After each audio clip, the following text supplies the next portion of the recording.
Welcome to Airway Breathing Conversation, a podcast presented by the anesthesiology residents at the University of Saskatchewan, created to provide individuals of all levels of medical knowledge with anesthesiology-related healthcare information. On this episode, we speak with staff anesthesiologists Dr. Lei Xia and Dr. Justina Koshinsky about what it actually means to be an anesthesiologist. We also listen to what patients believe anesthesiologists do and clear up some common myths and misconceptions about our specialty. Now, whether you are an anesthesiologist, resident, medical student, or member of the general public, come take a break with our host, Anesthesia PGY3 Alex Pellerin, and a multitude of brilliant and insightful guests as we demystify the incredible specialty that is anesthesiology, one episode at a time.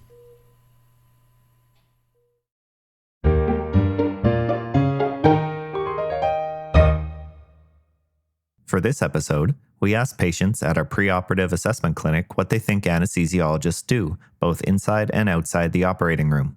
These are some of their answers.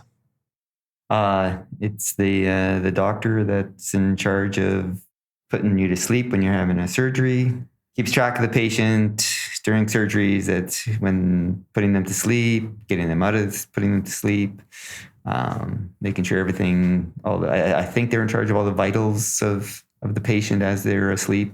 I think they're the ones that monitor all that. He puts people under so they can operate on them, I guess. They put a mask over your face. They put you out so they can operate on you. There's no pain. I think you prepare people for the operating room. I mean, you talk to them and you prepare them, like I just had done here 5 minutes ago. One who gives, I don't know how to explain it, and anesthetics to put people under when they're having surgery. I guess, I don't know. I never thought about that. In the operating, they make sure your lungs are good, your heart is good, your breathing's good. They maintain your whole body while the operation is being performed. I still think that as long as the patient is in the hospital, they go back and they check on that patient, see if there's any post-op complications or anything. My understanding, anesthesiologist in the OR monitors your blood pressure, your heart rate, your breathing, and if there's any complications, they'll let the doctor know that's doing the surgery. And that's my understanding what their job is.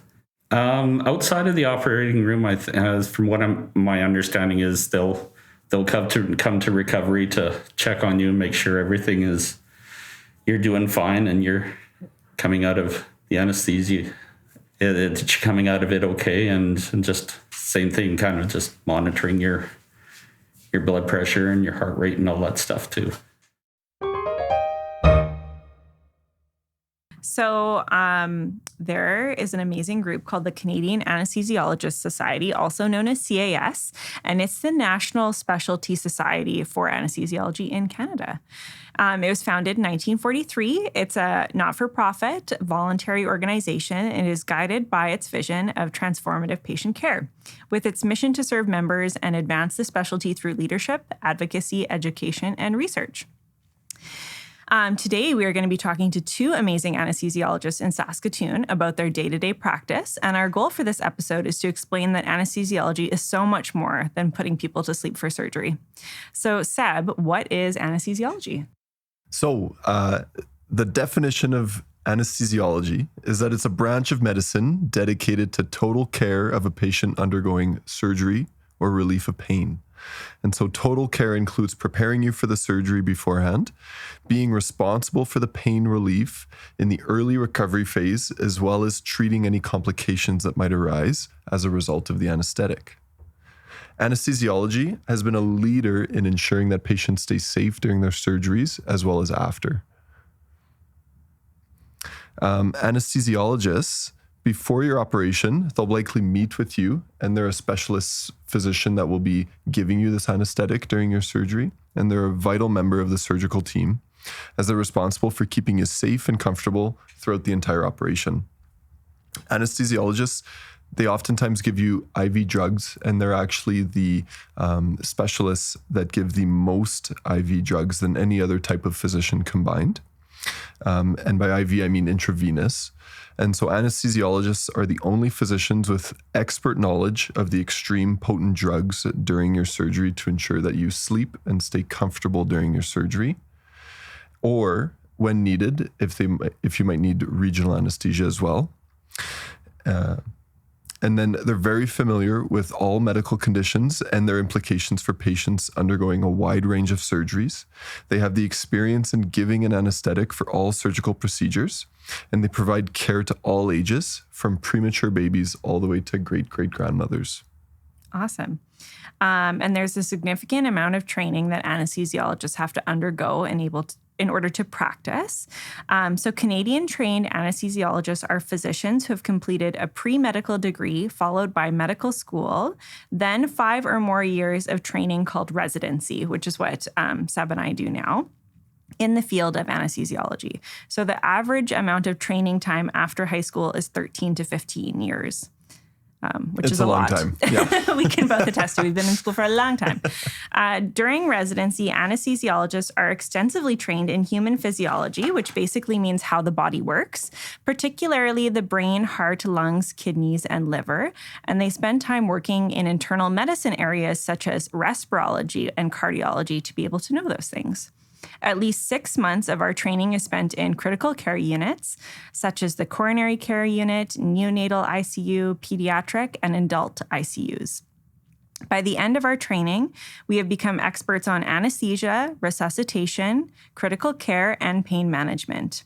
We then take the specialty examinations of the Royal College of Physicians and Surgeons of Canada and become certified specialists in anesthesiology. Anesthesiologists who have completed their training in other countries may take the same specialty exams after a thorough process to ensure that their training meets the high standard of our Canadian specialists.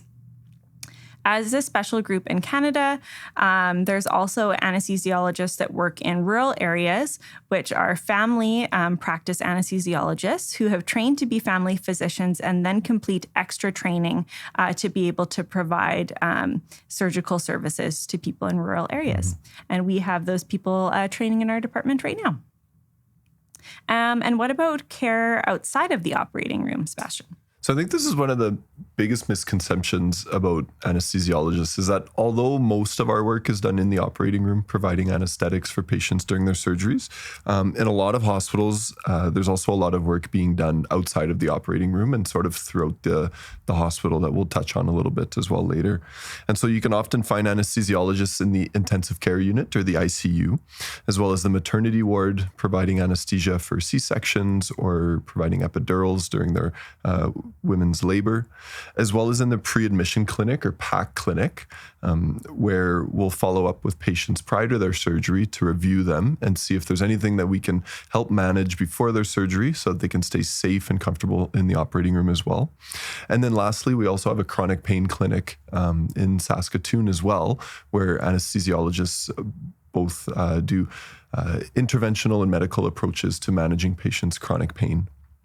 And so then in larger hospitals, they're the leaders of acute postoperative pain team, or APS for short. And more procedures are now being done without an open surgery called minimally invasive surgery. And anesthesiologists are often involved in these cases, which can take place either in the radiology department or cardiac departments as well. And so many of these procedures need an anesthesiologist, and you'll be either heavily sedated or under a general anesthetic for some of these cases as well, which anesthesiologists will provide. All of the information that we discussed in this episode today is from the Canadian Anesthesiology Society website, the CAS website. So if you have more information that you'd like to know about the field of anesthesiology or what to expect if you're coming for surgery, that's a really great option that you can Google and go to their website for more information. All right. Well, welcome, everyone. Thank you so much for coming. Today, we have two of our amazing anesthesiology staff members here joining us. The first is Dr. Lei Xia. Hello. And Dr. Justina Koshinsky. Hello. who are very esteemed members of our department here at the U of S. And today we're going to talk about what anesthesiologists actually do on a day-to-day basis. At the beginning of the episode, you will have heard some patients who discussed what they felt anesthesiologists do day to day. Some of them were accurate and maybe some a little bit less accurate. So hopefully in this episode, by the end of the episode, whether you're a member of the general public, a patient that we'll be seeing soon, or a medical student interested in anesthesiology, you'll have a much better understanding of what we do day to day. Awesome. Okay. So I think before we get started with all of the formal questions, maybe I could ask both of you why you chose to be anesthesiologists. Like what drew you to the field of anesthesiology? Well, going into, I guess, in med school, I thought I wanted to become an emergency physician.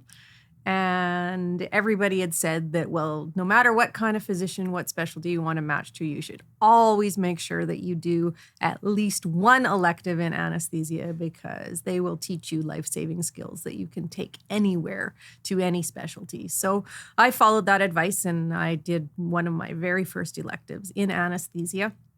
And I just got more and more excited to come to work every single day of my elective.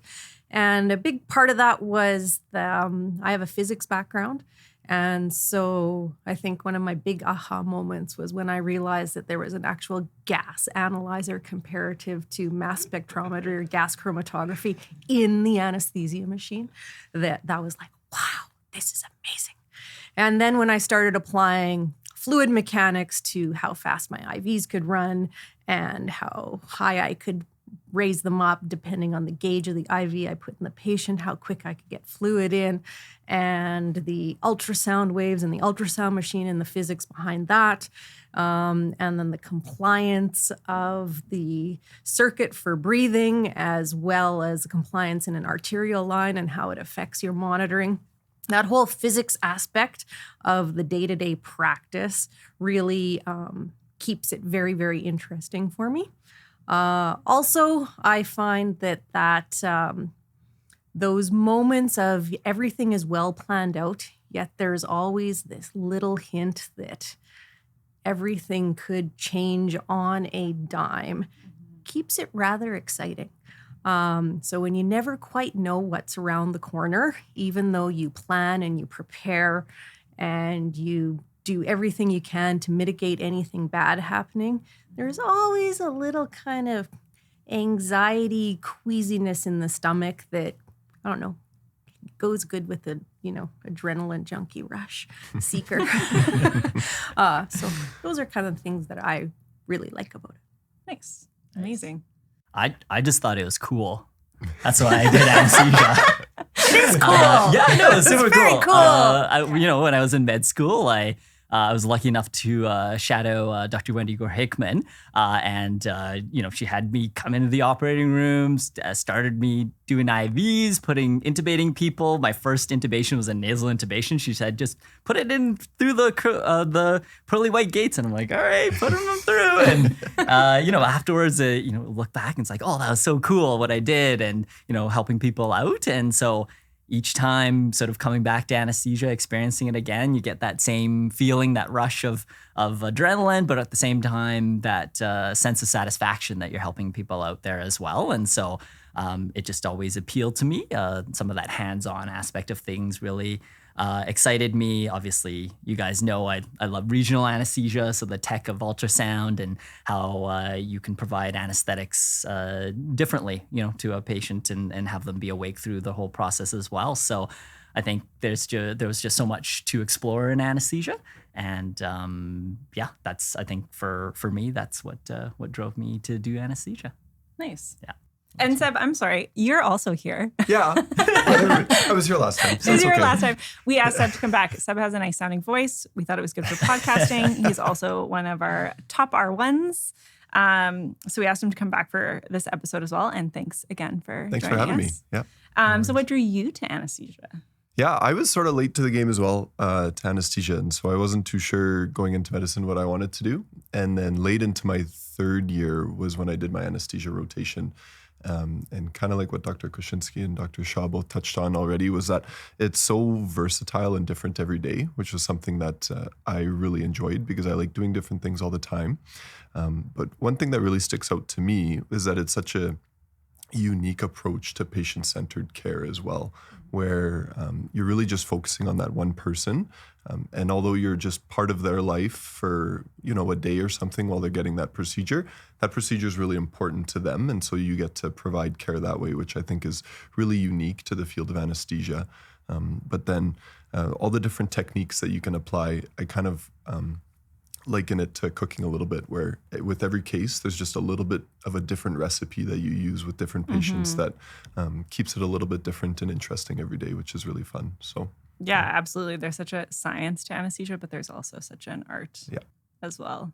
Yeah. And absolutely. I really like that you likened it to cooking because I love cooking and I love baking. And, Absolutely. and you can see so much of it in what you do. And sometimes you're super exact when you're baking something, and sometimes you're just sprinkling it in and tasting it and seeing how it all comes together. And sometimes it's a pleasant surprise at the end there as well, right? So it is, for people who don't do medicine, I think that's a wonderful way of explaining anesthesia. Yeah, absolutely. Absolutely. Yeah. And no two cases are really the same. No, never. So there's something always different patient, different medical conditions that they have, different considerations. Yeah. Lots and lots to think about.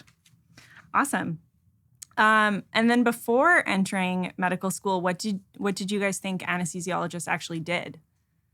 Because I know I was like, so I was a nurse before entering medical school, and I remember doing my final practicum in the OR.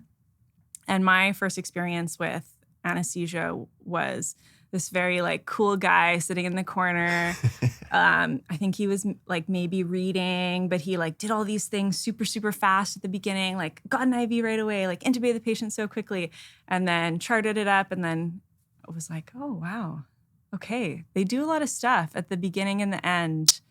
And I'm not really sure what goes on in the middle. Yeah. And I think that's one of the challenges for the general public and people who've never experienced anesthesia is you don't know what we do. And even before I started into medicine, I had previously had surgery, but never even knew about the anesthesiologist until I learned about it in med school. And so outside of perhaps labor and delivery, I think that's the one place that we really shine and people actually remember who we are.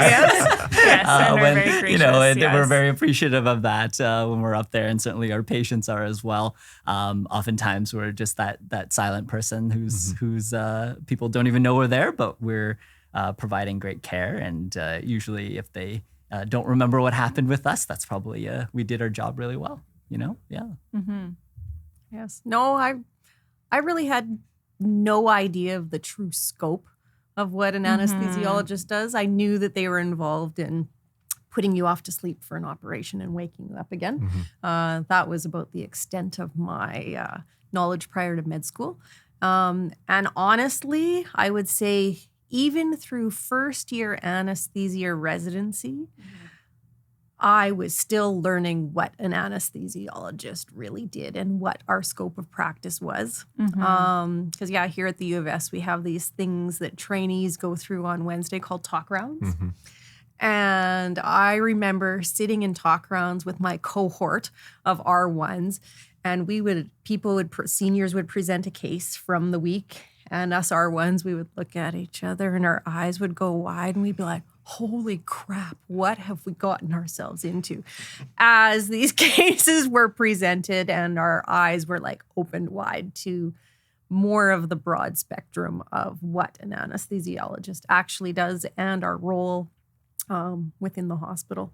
So even choosing it as a specialty, I had lots to learn and lots of eye-opening opportunities afterwards as to what my role actually is. Absolutely. Yeah. No, I mean, I had no idea going into medicine what anesthesiologists did. And like I said, it wasn't until my third year that I realized I got a little taste of what it sort of was.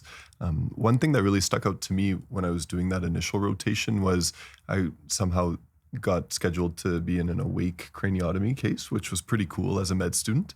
And just being able to see all the different thinking that the anesthesiologist was doing on that day to keep the patient comfortable and keep them safe during their procedure. And we were chatting with them a little bit too, which I thought was wild because this person's having surgery and we're helping them get through that, but they're still talking to us the whole time, which I thought was really cool. So Those are fun cases. yeah.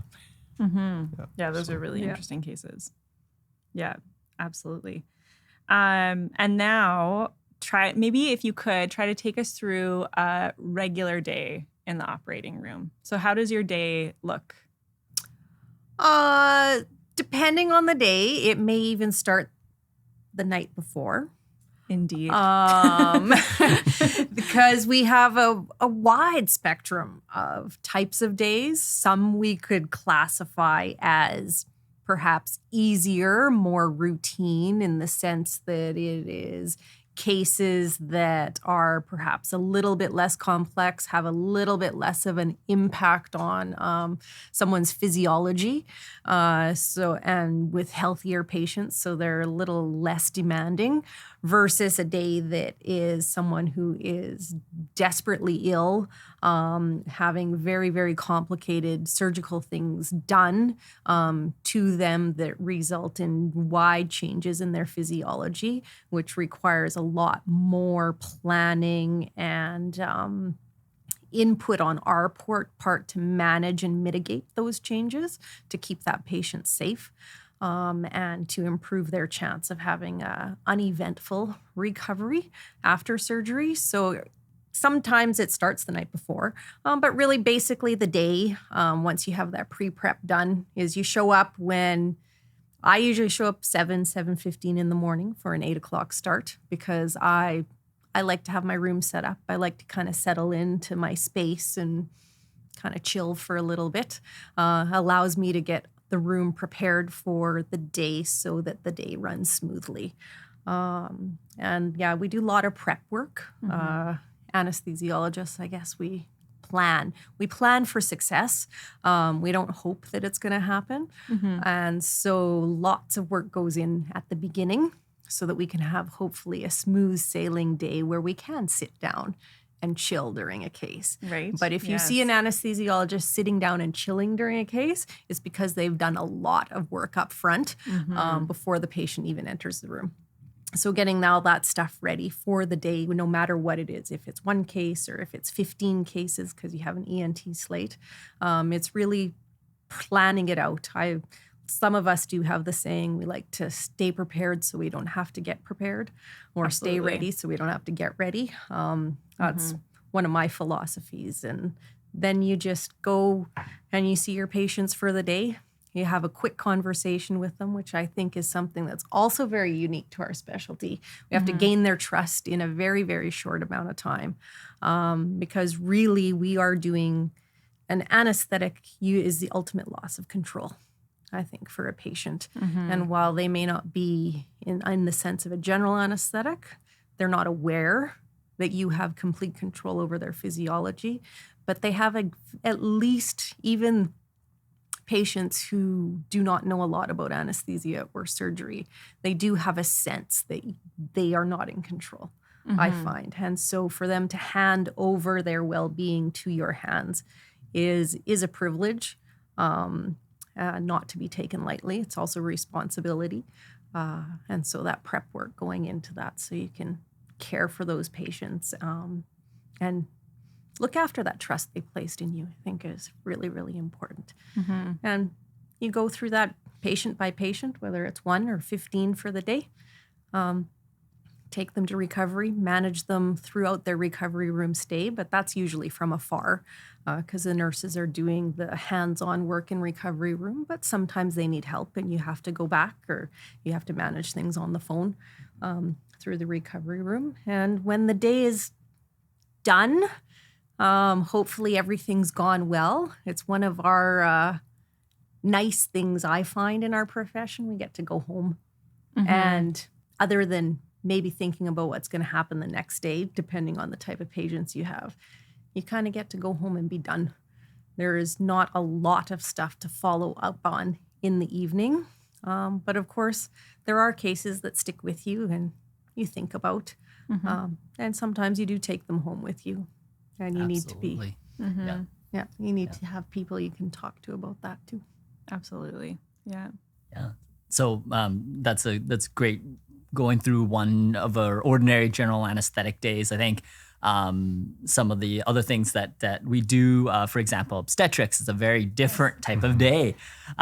We start either around 7:30 or 8 o'clock is when our two anesthesiologists start on labor and delivery. And usually during the week we have scheduled C-sections. So one of us will go and see the mom who's coming in for a scheduled C-section and chat with them, find out about sort of their plans. And generally for the C-sections, we're doing spinal anesthetics. So what that means is we are, the patient is awake during the whole process and we get them sitting up. We put a tiny little poke in the back, but freezing in, and then they get frozen from their chest on down, but then they get to be awake and get to see the birth of their child or children, depending on how many they're having, and they get to experience that along with their partner or support person who's there as well. So it's a very different kind of day. You're their cheerleader. You're there to take good care of them, make sure that everything is going well. Obviously, we're always prepared for things to go sideways in those situations, but oftentimes we're lucky to be part of the celebration of a new birth and be the first family photographer, be the one who another unknown skill set you need to develop. That's right. That's right. Sometimes the dad, gets lightheaded or faints, and so we're there to resuscitate them, and it kind of takes on a whole different meaning of that. And obviously, we're there to provide epidural care for other laboring patients coming in, and then obviously those emergency situations where they're having emergency C-sections that we have to very quickly get them off to sleep for, or having complications after delivery as well. So we're there to deal with those as well. So it's a very different day, and it's quite nice. I like that. It's much less planned out, though. Yes, absolutely. You have to be more flexible. You have to be much more flexible, and it's more of that what's around the corner, what's coming next type of day. You can always kind of count on the C-section and the epidural, but you don't really know if you're going to have 20 of them that day or if you're only going to have one. You don't know how hard they're going to be, how challenging the situations are going to be.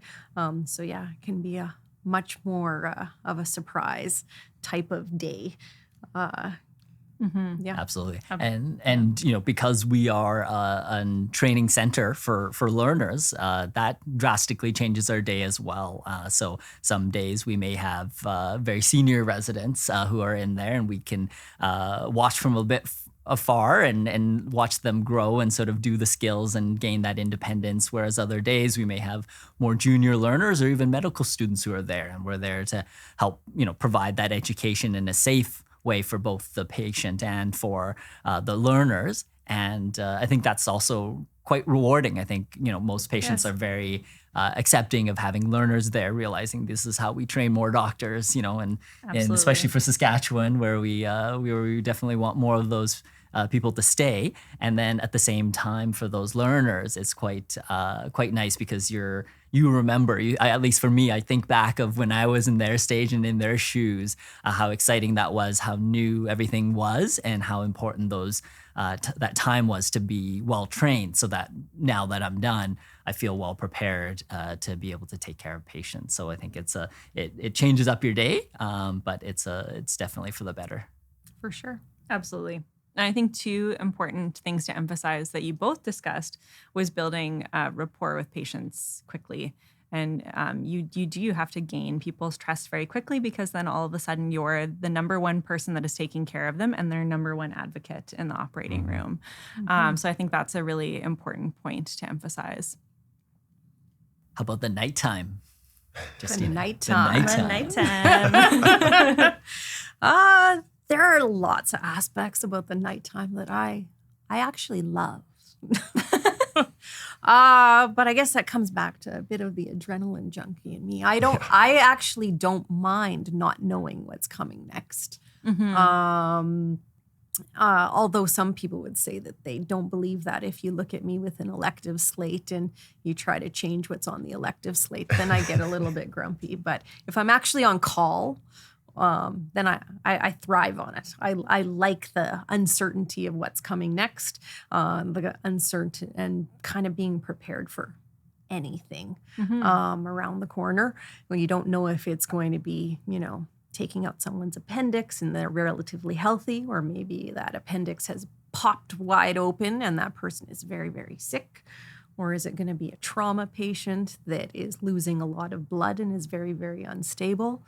You just never know what's around the corner. And that brings a lot of spice to the night, but it also means that we have to maintain a very high skill set that is very, very diverse, and maintain our expertise in resuscitation, as well as skill-based procedures such as placing lines and intubating sometimes some very, very difficult airways to help our patients be as safe as they can be and to give them the best chance at recovery as possible.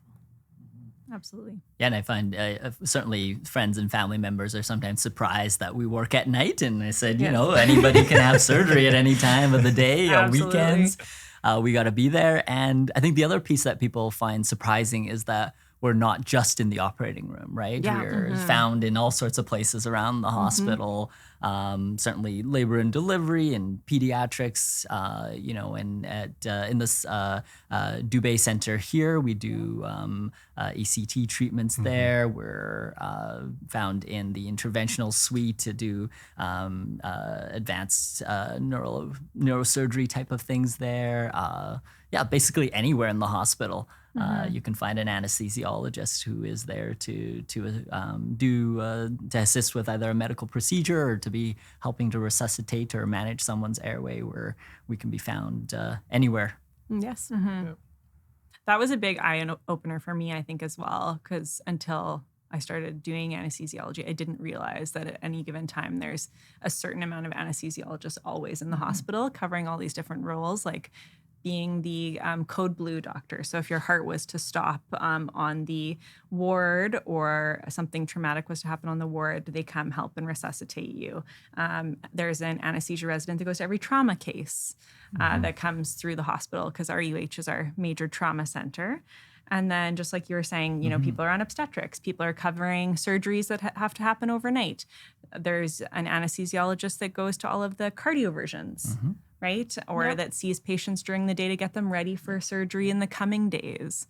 So there's just so many different roles, and we're kind of everywhere. We're like this sprawling.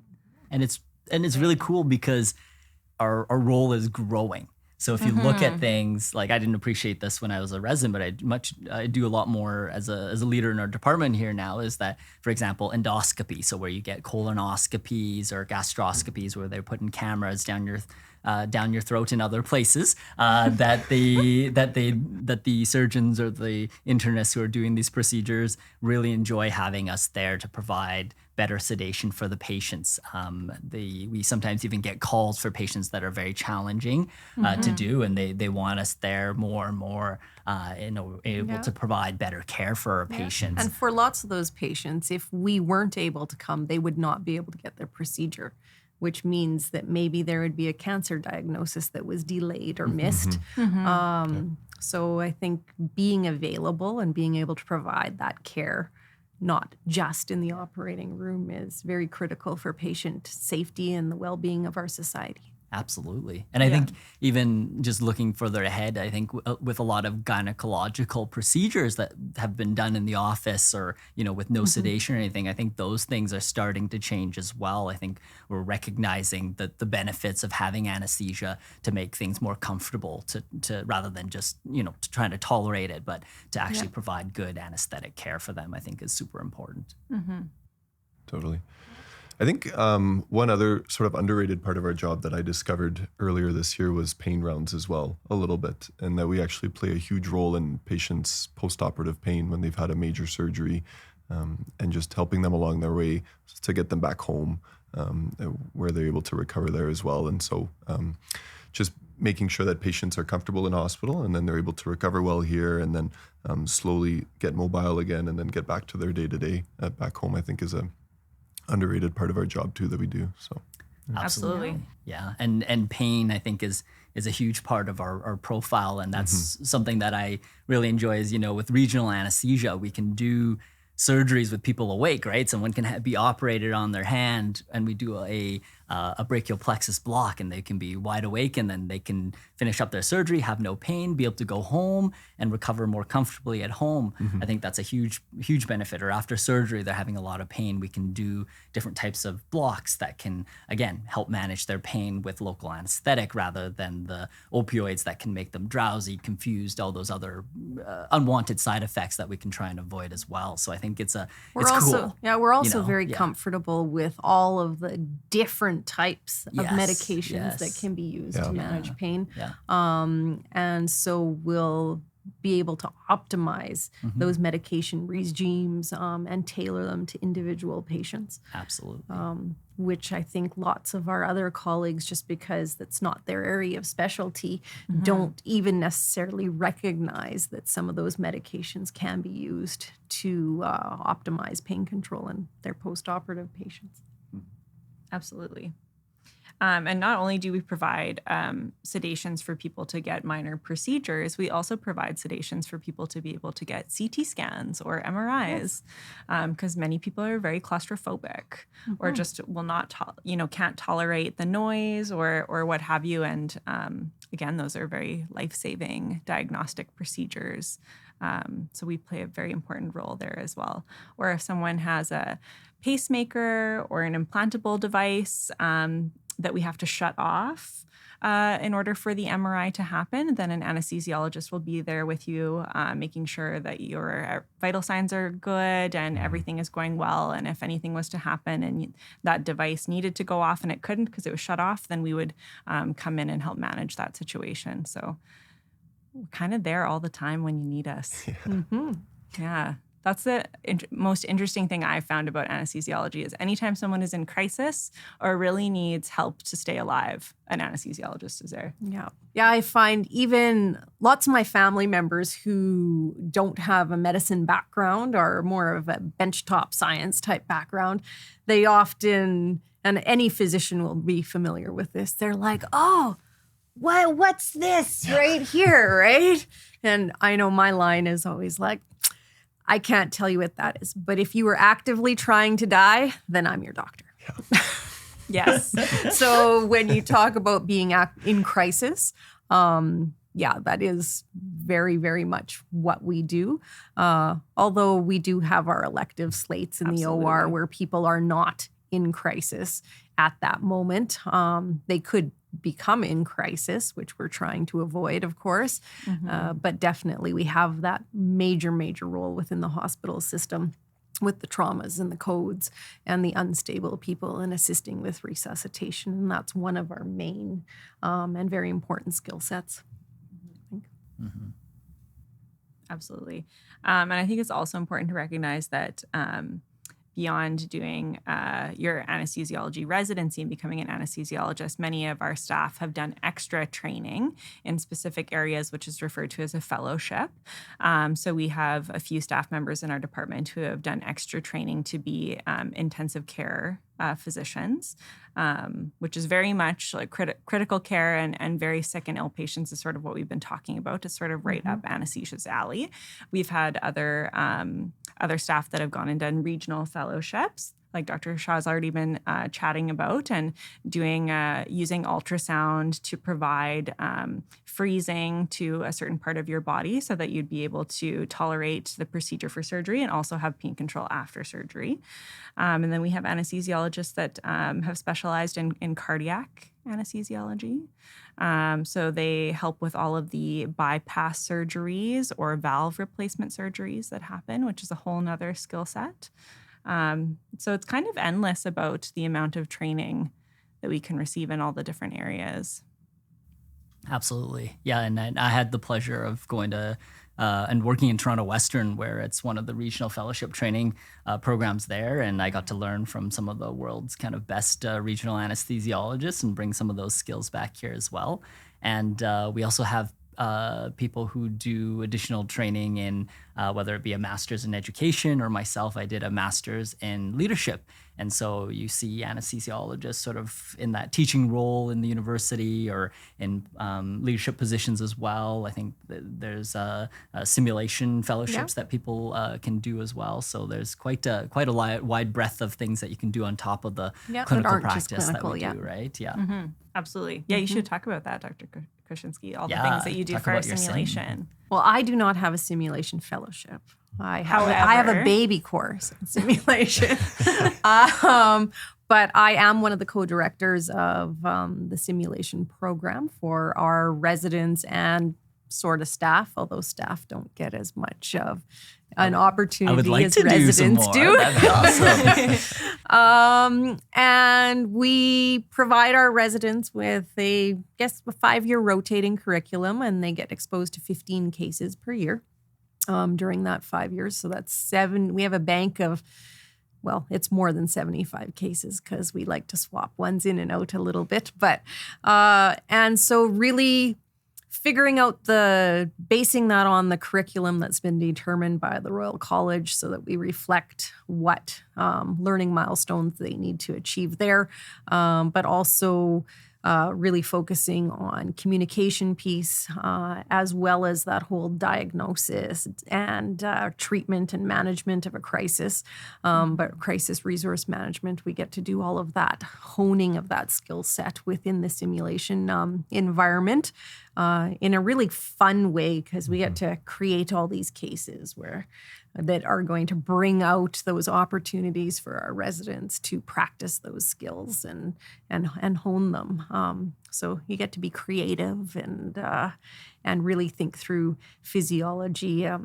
You also have to think on your feet, because the residents like to surprise you. Like they will be like, I'm going to give whatever drug they're going to give. And you're like, oh, that wasn't one of the 20 pathways I thought of when I programmed the computer for this simulation. So in this situation with these comorbidities and this current, set of vital signs and physiological status, how is this patient going to react to that dose of that medication?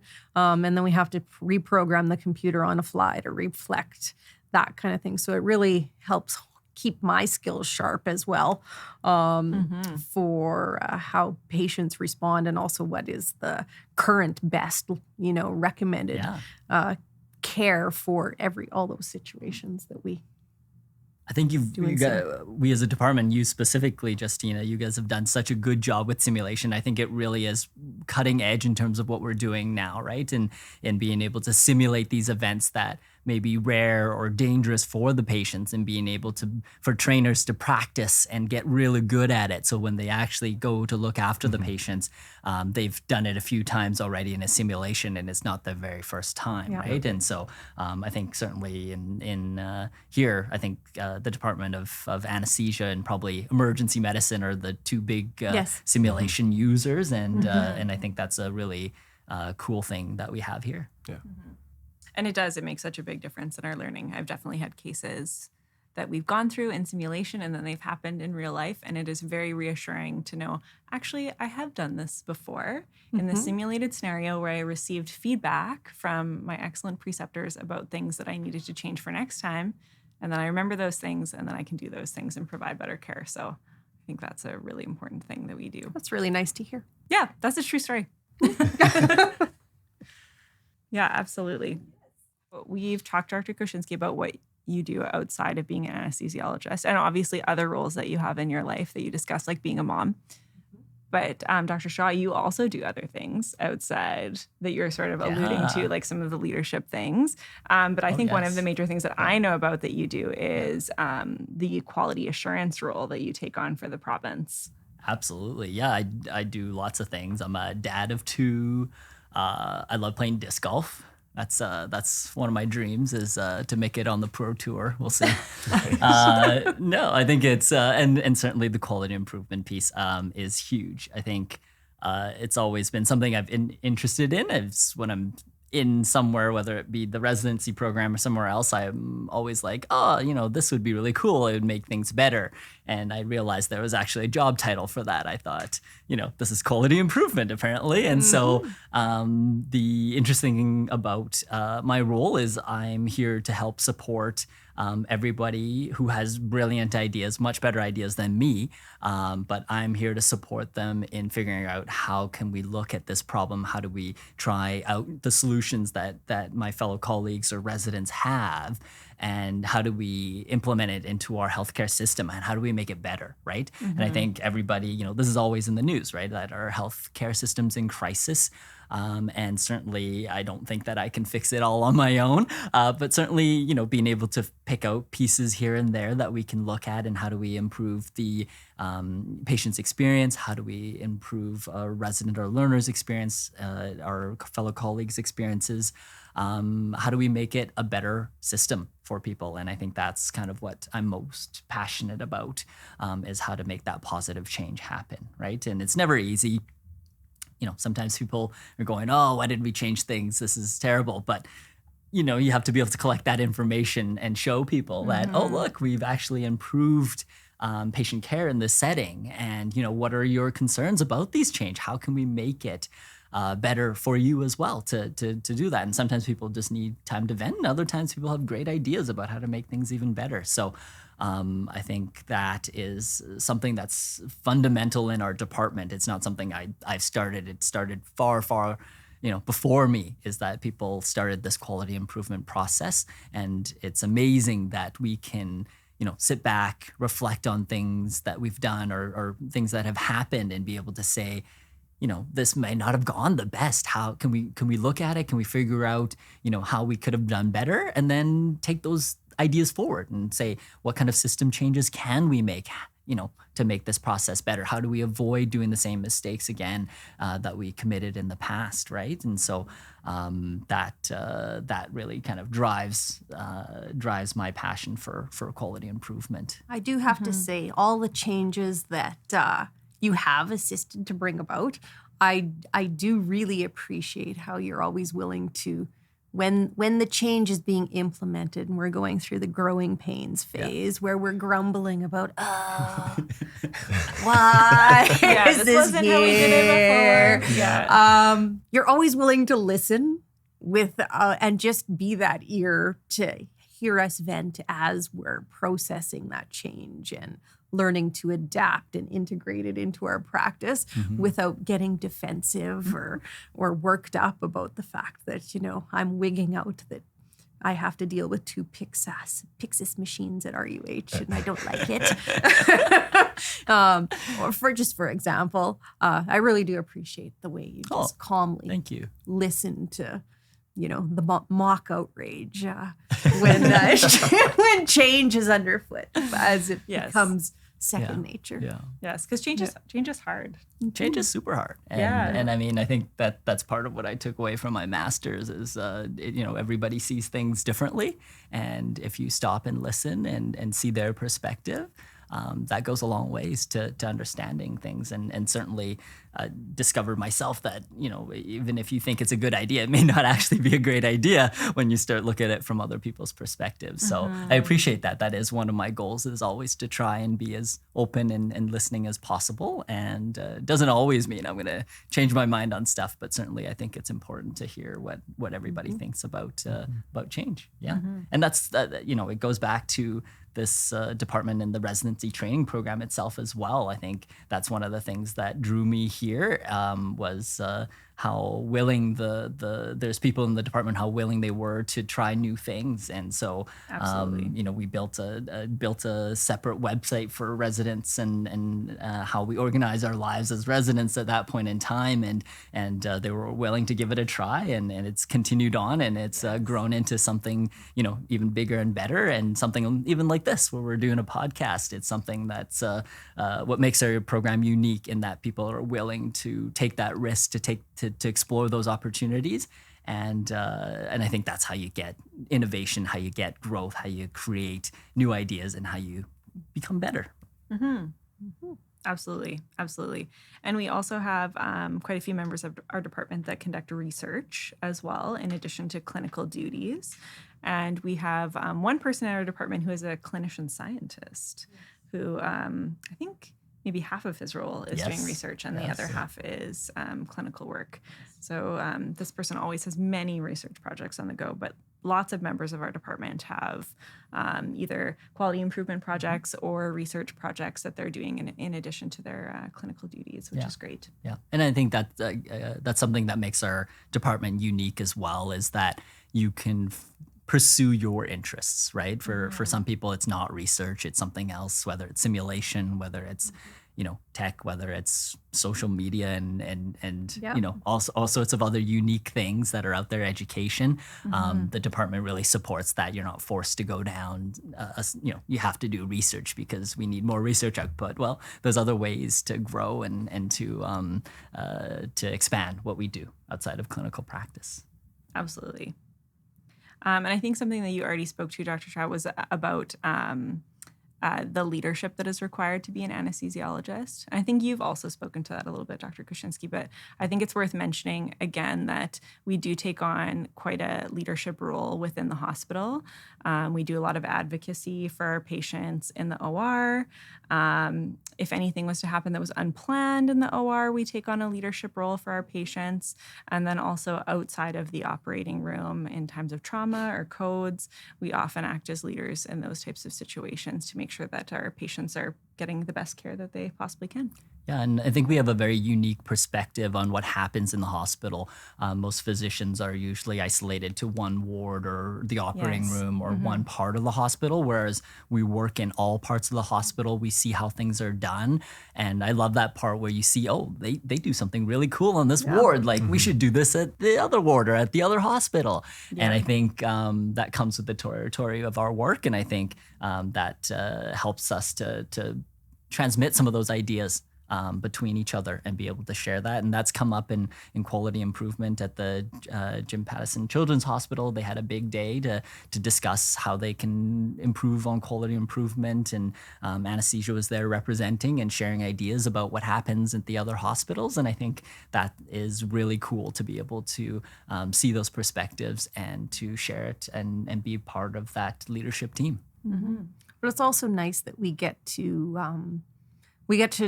work at all the hospitals or sites if we so choose, and we get to see that perspective as well, just by going. Like, I have an equal split in my clinical duties. So I spend 4 months at St. Paul's, 4 months at City Hospital, and 4 months at RUH, where they're assigned my home hospital for the month.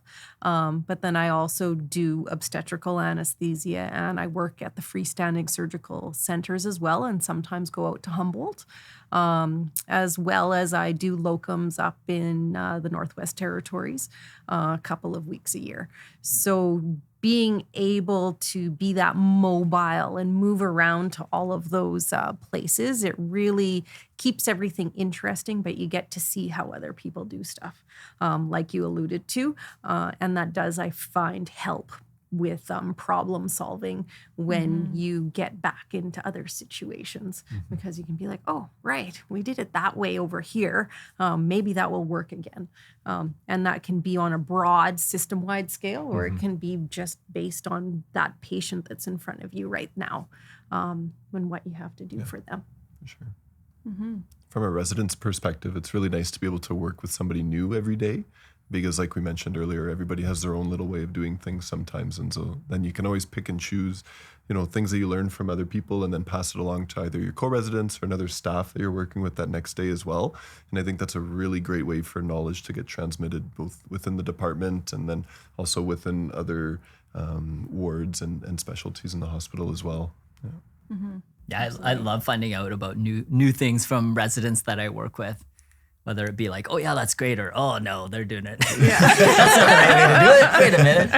Don't do that again. Well, I remember as a resident, I had done a day like the day before of, we're just gonna say, lap choles. I had done a slate of lap choles, and the staff I was with the day before, they did some type of total intravenous anesthetic technique, so TIVA technique with a certain mixture of medications. And so the following day, I'm with a new staff, but also have a lap appy slate. So essentially the exact same slate. And I'm like, oh, I want to do this again, you know? And the day's staff today is like, oh, well, go ahead, but that never works, right? And you're like, but it worked perfectly yesterday. Like, what are you talking about? It never works. Exactly. And then sure enough, for some reason that day, because you have a new staff, even though they're not touching any buttons, it doesn't work very good. That part I don't understand. Yeah. And that just speaks to how, you know, you can do the same case on 4 different people and you have to do something different for each case because every patient is different. You know, if you have different surgeons, they use different techniques that required us to do different things. And so even when you think a slate is going to be like this other day you did before, it never is. It never is. And it requires so much communication back and forth with whoever the surgical team is that you're working with and the nursing staff, so that you guys can all work together to provide the best care for the patient. Definitely does. Because even when you think you got it figured out, then your surgeon says, I'm actually going to do it this way today. And you're like, that's a new way. Yes. Well, the pull-down menu on the booking software only has so many options. Yes. And the surgeon can throw a twist in that option. Yes. So yes, that communication piece is definitely key before giving an anesthetic, because yes, it might be a lap appy, but there are various ways, techniques, et cetera, to do any type of surgery. And they all have different requirements from us as anesthesiologists, or different critical points in the surgery where we may have to do something different. So definitely that communication piece is huge. Sure. Absolutely. Yeah, and I think that that's maybe a misconception about anesthesiology, that people feel that we don't really have to talk to people or that we're not good communicators.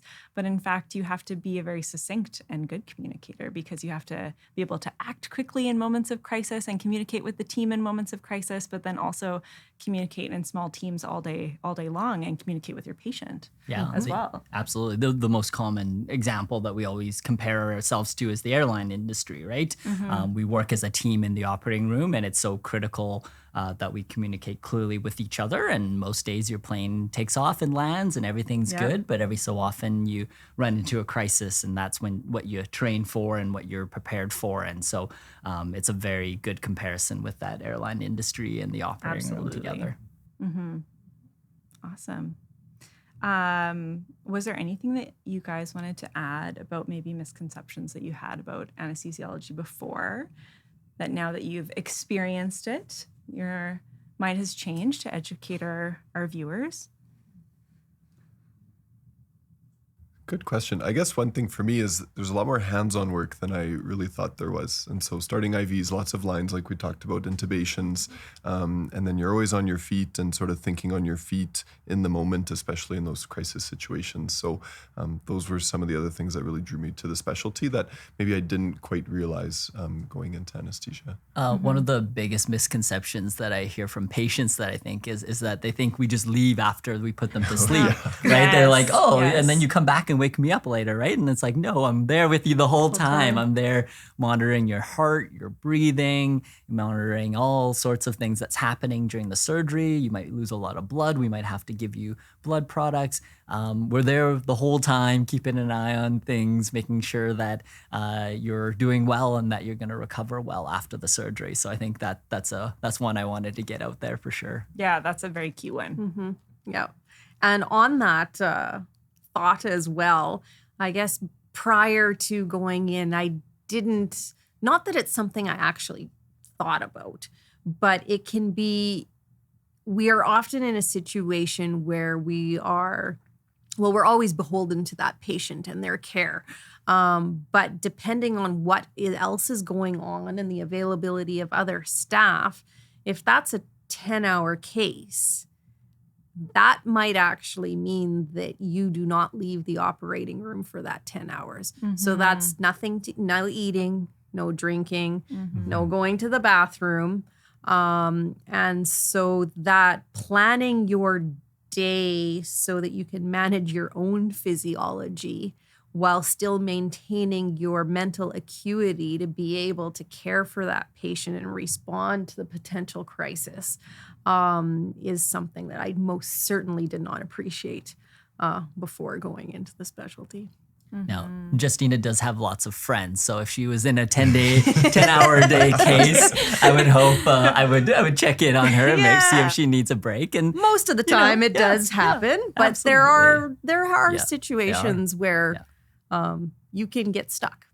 Yes, especially like you were referring to things that happen in the middle of the night. If you're in a really intense trauma case, and you often have lots of help, all hands on deck, right? In those types of situations. And if you can't leave the room, you need to be there for your patient. So you are. And you do definitely get into this mindset where you're just present in the room. And then when everything's done, you're like, wow, I'm really hungry. I haven't gone to the bathroom in many hours. But Kind of dehydrated. Yeah, a little dry. There's a headache. Dry. Yeah. But all of that doesn't come until things calm down. Calm down, Right? yeah, Like when you're in the moment, all of that you don't really pay attention to. And then it's like, oh, it's been 5 hours later. And all of a sudden, all these feelings are coming in once things are calming down. Once things are calming down. Exactly. I think one of the other things that you also alluded to before, Dr. Koshinsky, was that often our days start the night before. And I just wanted to really reiterate that because sometimes patients are so shocked when I know all about all their medical conditions when I'm just first meeting them. But it's because we, and Sebastian and I know this very well, sometimes we spend hours looking at our patients the night before and researching about all their different medical conditions and all the different medications that they're on. And sometimes I've even gone as far as to call people the night before because I see that they're on a tricky medication that they should actually not take the morning of surgery. So for the people that I phoned out there, I'm sorry to bug you the night before your surgery. But we do lots of work the night before. And that's great to mention. And for people who've had surgery, they know sometimes they have to come in and actually talk to the anesthesiologist or the internal medicine physician, a week or two before their surgery in a PAC visit. And there we go over complex patients or complex procedures, help them better prepare for the surgery. We're kind of moving towards that digital age. So people may be getting, links to websites or other digital videos to watch to be able to prepare them for before the surgery. And so I think that's a big piece that's really starting to grow for anesthesia. And then even after the surgery. So again, because I do a lot of regional anesthesia, you guys all know I either, if it's just me, I'll call the patients that I've blocked the next day or the day after just to make sure things are going well.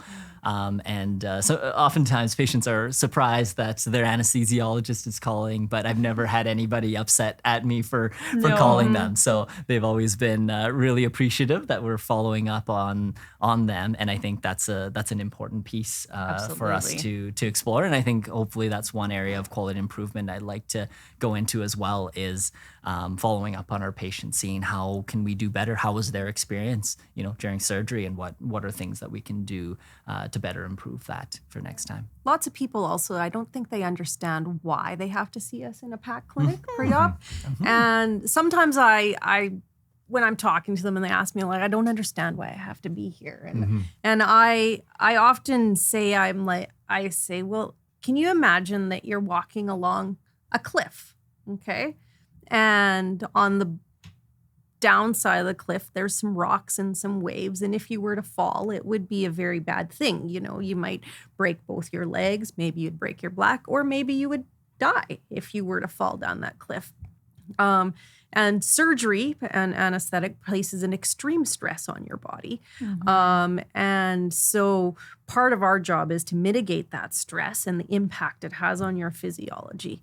Whereas if you're coming for surgery and you already have a heart that doesn't work well, or your kidneys don't work well, or your lungs are damaged, if you think of that cliff as crumbling, as a crumbling face, and you're walking along the edge, if you have all of these health conditions that weaken that cliff and make it more likely that you're going to slip and fall to the jagged rocks and the waves crashing below, The anesthesiologist actually has a life belt around your waist, and they're holding you back from the edge of that cliff, trying throughout that surgery, before the surgery and after, to keep you from crashing onto those rocks and being swept away by those waves.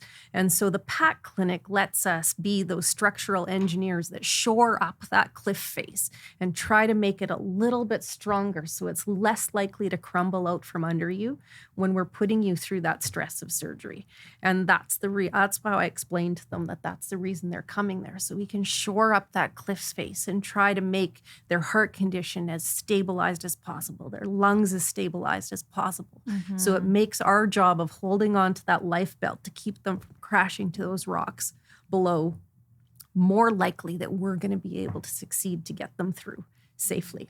And that's a great analogy. And I think, being in a province like Saskatchewan, it's so big. We do recognize that some patients have to travel very far to come to these clinics. And so one of the research projects being done, virtual PAC visits that we're working on now, so that patients don't have to travel, or the appropriate patients who fit under the criteria to have a virtual PAC don't have to travel all the way down to Saskatoon to see us before the day of their surgery. Or another example with patients who are coming for open heart surgery, we're working on information pamphlets, and we have a new website, heartsk.ca, that patients will be able to go on there and be able to see videos and information before their visit, and be able to be much more prepared for the day of the surgery as well. So lots of kind of new things that are coming out to help prepare patients for surgery too. Yeah, absolutely. Well, thank you so much to everyone for coming out and chatting with us about what anesthesiologists do. Hopefully, for those of you that have listened to this episode, you've gained much more knowledge about all of the things that we do on a day-to-day basis. And we'll be there for your next surgery, your next procedure, to make sure that you are safe and comfortable. Awesome. Well, thanks for having us. Thank you very much. Yeah, thanks, thank Alex. you.